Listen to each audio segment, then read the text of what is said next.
نبی کریم صلی اللہ علیہ وسلم نے فرمایا، اللہ تعالیٰ نے کوئی بیماری ایسی نہیں بنائی جس کا علاج پیدا نہ کیا ہو۔ کچھ چیزوں میں یقینی شفا ہے، جن میں نمبر 1 شہد ہے، ہنی۔ ابو سعید رضی اللہ عنہ سے روایت ہے کہ ایک آدمی نبی صلی اللہ علیہ وسلم کی خدمت میں حاضر ہوئے اور عرض کیا کہ میرا بھائی پیٹ کی تکلیف میں مبتلا ہے۔ آپ نے فرمایا اسے شہد پلاؤ۔ پھر دوسری مرتبہ وہی صحابی حاضر ہوئے، آپ نے اسے اس مرتبہ بھی شہد پلانے کے لیے کہا۔ وہ تیسری بار آیا اور عرض کیا کہ میں نے عمل کیا ہے لیکن شفا نہیں ہوئی۔ آپ نے فرمایا اللہ تعالیٰ سچا ہے اور تمہارے بھائی کا پیٹ جھوٹا ہے، اسے پھر شہد پلاؤ۔ چنانچہ انہوں نے پھر شہد پلایا تو اسے تندرستی ہو گئی۔ کیونکہ قرآن مجید میں آتا ہے نا کہ شہد کے بارے میں کہ وہ شفا ہے، فیہ شفاء للناس۔ کلونجی میں شفا ہے۔ نبی صلی اللہ علیہ وسلم نے فرمایا سیاہ دانوں میں ہر بیماری سے شفا ہے سوائے موت کے۔ عجوہ کھجور، رسول اللہ صلی اللہ علیہ وسلم نے فرمایا عجوہ جنت کے پھلوں میں سے اور اس میں زہر سے شفا۔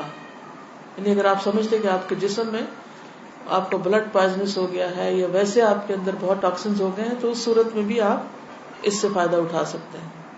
نبی صلی اللہ علیہ وسلم نے فرمایا جو شخص روزانہ چند عجوہ کھجوریں کھا لیا کرے اسے اس دن رات تک زہر اور جادو نقصان نہیں پہنچا سکیں گے۔ بعض جگہ 7 کھجوروں کا ذکر ہے اور بعض اس میں چند دانوں کا ذکر ہے۔ تو اگر افورڈ کر سکے تو ایک دانہ ہی روز کھا لیں، 3 کھا لیں، 5 کھا لیں، 7 کھا لیں۔ لیکن یہ ہے کہ ایسے شخص کو اگر کوئی زہر بھی دے یا اس پہ کوئی جادو کی کوشش کرے تو اثر نہیں ہوگا۔ اسی طرح برنی کھجور، کھجور کی قسم ہے۔ رسول اللہ صلی اللہ علیہ وسلم نے فرمایا سب سے بہترین کھجور برنی ہے، وہ بیماری کو دور کرتی ہے اور خود اس میں کوئی بیماری نہیں ہے، یعنی شفا کا ذریعہ ہے۔ پھر زمزم۔ ابو جمرہ کہتے ہیں کہ میں ابن عباس رضی اللہ عنہ سے لوگوں کے بے قابو ہجوم کو دور رکھتا تھا۔ ابن عباس ایک اسکالر تھے، مفسر قرآن، تو لوگ ہجوم کر دیتے تھے ان پر، لیکن کچھ عرصہ نہ جا سکا۔ بعد میں جب حاضر ہوا تو ابن عباس نے مجھ سے اتنے دن نہ آنے کی وجہ پوچھی۔ میں نے عرض کیا کہ مجھے بخار ہو گیا تھا۔ ابن عباس کہنے لگے کہ رسول اللہ صلی اللہ علیہ وسلم نے فرمایا بخار جہنم کی گرمی کے اثر سے ہوتا ہے، اس لیے اسے آب زمزم سے ٹھنڈا کیا کرو۔ یعنی بخار کے مریض کو آب زمزم پلائیں بھی، ماتھے پہ پٹیاں بھی کریں، چھڑکاؤ بھی کریں، کسی بھی طریقے سے اس کو ٹھنڈا کریں زمزم کے ساتھ۔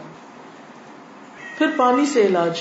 نبی صلی اللہ علیہ وسلم نے فرمایا جب کسی کو بخار ہو جائے تو 3 رات سحری کے وقت اس پر ٹھنڈا پانی بہایا جائے، یعنی صبح ارلی مارننگ۔ اب یہ وقت آپ نے خود مقرر کیا ہے، اس لیے اس وقت کی پابندی کرنا مسنون طریقہ ہوگا۔ بعض اوقات لوگ خود سے خود ایسی چیزیں اپنے لیے لازم کر لیتے ہیں، وہ ٹھیک نہیں۔ پھر ہے گائے کا دودھ۔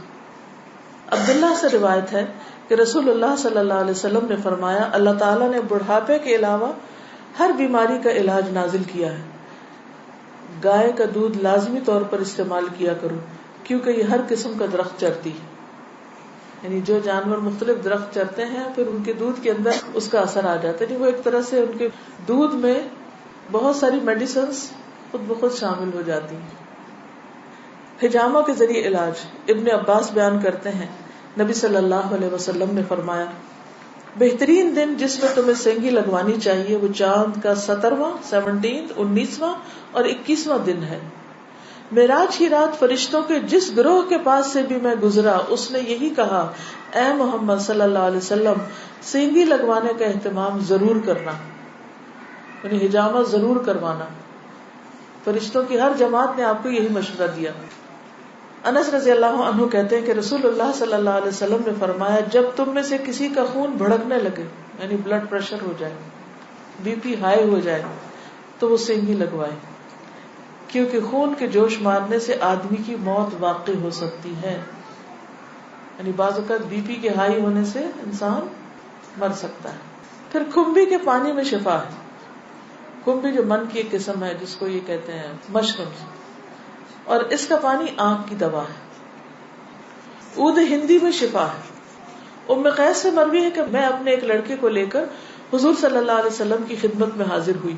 میں نے اس کی ناک میں بتی ڈالی تھی، اس کا حلق دبایا تھا، چونکہ اس کو گلے کی بیماری ہو گئی تھی. آپ نے فرمایا تم اپنے بچوں کو انگلی سے حلق دبا کر کیوں تکلیف دیتی ہو؟ یہ عود ہندی لو، اس میں 7 بیماریوں کی شفا ہے. ان میں سے ایک ذات الجنب، پسلی کا برم یعنی کہ نمونیا. اگر حلق کی بیماری ہو تو اس کو ناک میں ڈالو، اگر ذات الجنب ہو تو حلق میں ڈالو. یعنی بعض چیزیں ناک کے راستے بھی ٹپکائی جا سکتی، بعض گلے میں ڈالی جا سکتی. جنگلی بکری کے گوشت میں شفا، ہنٹنگ کا جو گوشت ہے نا. انس بن مالک سے روایت ہے کہ رسول اللہ صلی اللہ علیہ وسلم نے فرمایا ارق النساء سے شفا حاصل کرنے کے لیے جنگلی بکری کے ران کے اوپر والے کمر سے متصل حصے کو پگھلایا جائے، پھر اسے 3 حصوں میں تقسیم کیا جائے اور مریض نہار منہ 3 دن یعنی ہر روز ایک حصہ پیے. یعنی اس کو سوپ بنایا جائے، پگھلایا جیسے مراد یہ کہ اس کو بالکل اس کو ملیدہ بنا لیا جائے. کون سے حصے کو؟ ران کے اوپر کے حصے کو. تلبینہ، عائشہ رضی اللہ تعالی عنہا بیمار کے لیے اور میت کے سوگواروں کے لیے تلبینہ پکانے کا حکم دیتی تھی اور فرماتی تھی کہ میں نے رسول اللہ صلی اللہ علیہ وسلم سے سنا ہے کہ تلبینہ مریض کے دل کو سکون پہنچاتا ہے اور غم کو دور کرتا ہے. مہندی، سلمہ ام رافع جو رسول اللہ صلی اللہ علیہ وسلم کی آزاد کردہ باندی ہیں فرماتی ہیں کہ نبی صلی اللہ علیہ وسلم کو زخم ہوتا یا کانٹا چبھتا تو آپ اس جگہ مہندی لگاتے. اور آخری بات یہ کہ پرہیز علاج سے بہتر ہے. ام المنذر بنت قیس انصاریہ کہتی ہیں کہ رسول اللہ صلی اللہ علیہ وسلم میرے پاس آئے، آپ کے ساتھ علی رضی اللہ عنہ بھی تھے جو ابھی ابھی بیماری سے صحت یاب ہوئے تھے. کچھ نیم پختہ کھجوریں جو پک گئی تھی لٹکی ہوئی تھی. رسول اللہ صلی اللہ علیہ وسلم نے ان کو کھانا شروع کر دیا اور علی بھی کھانے کے لیے کھڑے ہوئے، لیکن رسول اللہ صلی اللہ علیہ وسلم نے یہ کہہ کر منع فرمانا شروع کر دیا کہ رک جاؤ کیونکہ ابھی تک بیماری کی کمزوری باقی ہے. سو وہ رک گئے. میں نے جو اور چکندر کا ایک کھانا تیار کیا اور آپ کے پاس لے کر آئی. رسول اللہ صلی اللہ علیہ وسلم نے فرمایا علی یہ کھاؤ، یہ تمہارے لیے زیادہ مفید ہے. یعنی بیمار کو کچھ چیزیں کھانی چاہیے اور کچھ نہیں کھانی چاہیے.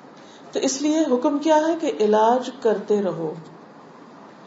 اللہ نے کوئی بیماری ایسی نہیں رکھی جس کا علاج نہ رکھا ہو سوائے موت اور بڑھاپے کے. اسی طرح معالج کو دکھانا چاہیے. جابر بن عبداللہ سے روایت ہے کہ رسول اللہ صلی اللہ علیہ وسلم ایک بیمار کی تیمارداری کے لیے تشریف لے گئے اور فرمایا تم لوگ اس کے لیے کوئی طبیب کیوں نہیں بلاتے؟ انہوں نے کہا اللہ کے رسول صلی اللہ علیہ وسلم آپ بھی ہم کو یہ حکم دیں گے، یعنی آپ بھی کہتے ہیں کہ ہم طبیب کو بلائیں. آپ نے فرمایا اللہ تعالیٰ نے جو بیماری اتاری ہے اس کی دوا بھی نازل کی. تو طبیب یا معالج کو دکھانے کا حکم کیوں ہے؟ اس لیے کہ وہ صاحب علم ہے، صاحب تجربہ ہے، اس کے پاس ایکسپیرینس ہے. تو جب انسان کو کسی بھی چیز کے بارے میں علم نہ ہو تو حکم کیا ہے قرآن کا؟ فَاسْأَلُوا أَهْلَ الذِّكْرِ إِن كُنتُمْ لَا تَعْلَمُونَ. جاننے والوں سے پوچھو اگر تم نہیں جانتے، چاہے کوئی دنیاوی مسئلہ ہو یا کوئی دینی مسئلہ ہو. پہلا کیا ہے؟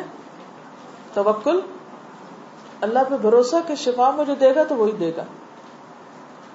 اور جو بھی کچھ کرے اس میں یہ نہ سمجھے کہ اس چیز کے اندر کوئی چیز ہے وہ اللہ ہی نے ڈالی اس وقت. دوسری چیز ہے دعا کرنا، دعاؤں سے علاج. تیسری چیز صدقہ کرنا. کوئی بیماری آئے تو صدقہ کیا جائے. ہمارے عام طور پر کالے بکرے کا صدقہ کیا جاتا ہے، تو اس کے لیے ضروری نہیں آپ چاہے بکرے کا کریں، چاہے مرغی کا کریں، چاہے کسی چڑیا کا کریں، چاہے کوئی بھی صدقہ کریں، چاہے کھانے کی چیز کا کریں یا کوئی کپڑے کا یا کسی بھی شکل میں. حضرت حسن بصری سے روایت ہے کہ رسول اللہ صلی اللہ علیہ وسلم نے فرمایا داؤ مرضاکم بالصدقہ، اپنے مریضوں کا علاج صدقہ کے ذریعے کیا کرو. یعنی آپ کو کوئی تکلیف ہوئی فوراً جا کے صدقہ نکال دیں. تیسری چیز کتاب اللہ سے علاج، یعنی قرآن مجید شفا ہے. اور یہ کہاں سے پتہ چلتا ہے؟ خود قرآن مجید سے ہی پتہ چلتا ہے. وَنُنَزِّلُ مِنَ الْقُرْآنِ مَا هُوَ شِفَاءٌ وَرَحْمَةٌ لِّلْمُؤْمِنِينَ وَلَا يَزِيدُ الظَّالِمِينَ إِلَّا خَسَارًا. اور ہم قرآن میں جو کچھ نازل کرتے ہیں وہ مومنوں کے لیے تو شفا ہے اور رحمت ہے، مگر ظالموں کے خسارے میں ہی اضافہ کرتا ہے. تو قرآن مجید میں جو کچھ ہے وہ سارے کا سارا شفا ہے. لیکن یہ جو کسی پہ خود سے پابندی خود ساختہ لگا دینی ہے نا کہ 300 بار پڑھو یا 1000 بار پڑھو یا رات کے وقت پڑھو یا صبح کے وقت پڑھو یا عشاء کے بعد پڑھو، وہ بعض اوقات لوگوں کو بلا وجہ کی مشقت میں مبتلا کرنا ہوتا ہے. اور نبی صلی اللہ علیہ وسلم کی سنت سے اس کا کوئی ثبوت نہیں کہ آپ نے صحابہ کو کوئی خاص نمبر بتایا ہو اور یہ کہا ہو کہ یہ اس وقت میں بیٹھ کے پڑھو یا اندھیرا کر کے پڑھو یا پانی کے کنارے پہ جا کے بیٹھ کے پڑھو. یہ پھر خود ساختہ پابندیاں ہو جاتی ہیں اور لوگ بھی ڈرنے لگتے ہیں کہ اگر یہ 41 دن نہ پڑی یہ چیز تو کام نہیں ہونے کا.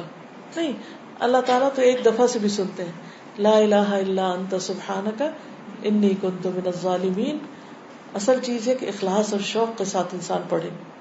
صرف اس کو ایک رٹو طوطے کی طرح رٹتے رہتے ہیں، پڑھتے رہتے ہیں، نہ کوئی یقین ہوتا ہے، نہ کوئی روح ہوتی ہے اور نہ ہی کوئی سمجھ ہوتی ہے کہ کیا پڑھ رہے ہیں. تو یہ ٹھیک نہیں. اسی طرح غیر شرعی علاج سے بھی پرہیز کرنا چاہیے. قیس بن سکن اسدی کہتے ہیں کہ عبداللہ بن مسعود نے اپنی بیوی کو دیکھا کہ اس نے خسرے کی بیماری کی وجہ سے تعویذ پہنا ہوا تھا. خسرہ کی بیماری معلوم ہے، جو سارے جسم کے اوپر وہ دانے آ جاتے ہیں. آپ نے اسے سختی سے کاٹا اور کہا کہ عبداللہ کی آل شرک سے بیزار ہے. ہم نے رسول اللہ صلی اللہ علیہ وسلم سے یہ بات بھی یاد کی ہے کہ بلا شبہ جھاڑ پھونک، تعویذ اور محبت کا جادو شرک ہے. یعنی کسی کو مسخر کرنے کے لیے جادو کرنا، کوئی ایسے ٹوٹکے کرنا، وہ بھی شرک میں آتا ہے.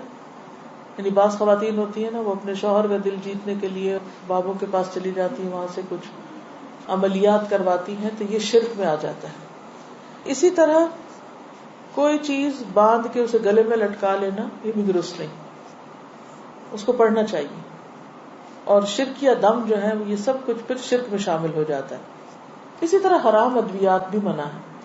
نبی صلی اللہ علیہ وسلم نے حرام ادویات کے استعمال سے منع فرمایا ہے. ابو ہریرہ سے روایت ہے، سنن نبی داؤد. آپ نے فرمایا جس نے حرام چیز کے ساتھ علاج کیا اللہ تعالیٰ اس کے لیے اس میں شفا نہیں رکھے گا. یعنی حرام شفا نہیں دیتا، وہ مزید کسی بیماری کو بڑھانے کا ذریعہ بن جاتا ہے. آج کل آپ دیکھیں کہ کتنا زیادہ سائیڈ ایفیکٹس کے بارے میں آپ سنتے ہیں. تو بعض اوقات ایسی دوائیاں جو ایک مرض کو بظاہر کیور کرتی ہیں، وہ اپنے ٹاکسنز اور جگہوں پر اتنے زیادہ پیدا کر دیتی ہیں کہ جس سے ایک مرض جاتا ہے تو ایک اور نکل آتا ہے، وہ مکمل شفا نہیں ہوتی. الکوہل سے علاج کرنا منع ہے. بعض لوگ کھانسی وانسی میں وہ دیتے ہیں نا برانڈی، اور کہتے ہیں بس ایک چمچہ بچے کو پلا دو تو ٹھیک ہو جائے گا. چاہے اس سے وہ ٹھیک ہو بظاہر، لیکن وہ مزید مرض پیدا کرنے والی ہے، وہ شفا کا ذریعہ نہیں بلکہ بیماری ہے. نبی صلی اللہ علیہ وسلم نے جو فرمایا کہ 3 چیزوں میں شفا ہے، اس میں ایک شربت اصل، شہد پینا، اور دوسرا شرطت محجم، یعنی اس کے کٹ میں وہ جو حجامہ والا کٹ لگاتا ہے، اور تیسرا داغنا. تو میں تمہیں داغنے سے منع کرتا ہوں. 2 طریقے ٹھیک ہے، شربت اصل ٹھیک ہے، شرطت محجم ٹھیک ہے، لیکن داغنا ٹھیک نہیں.